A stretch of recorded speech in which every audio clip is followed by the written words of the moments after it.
In this video, I'm going to show you how to fix fast battery drain on your Mac. If your MacBook battery is dropping quickly, these settings can help improve battery life right away. First, click on the Apple logo in the top left corner of your screen. From the menu, select System Settings. When System Settings opens, click on Battery in the left sidebar. At the top, find Low Power Mode. Click the drop-down menu and choose the option that works best for you.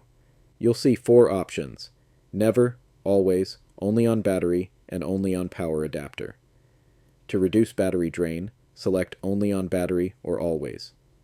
Next, scroll down to Battery Health and click the info icon, the small I next to it. A new pop-up window will appear. Here, make sure Optimized Battery Charging is turned on, then close the pop-up. Next, click on Displays in the left sidebar. Lower the screen brightness, since display brightness is one of the biggest causes of battery drain. You can also turn off True Tone if you don't need it, to save even more battery. Finally, close unused apps and disconnect accessories when they're not in use. And that's it.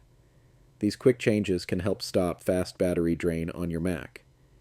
If this video helped you, don't forget to like, subscribe, and check out more Mac tips and tutorials on the channel.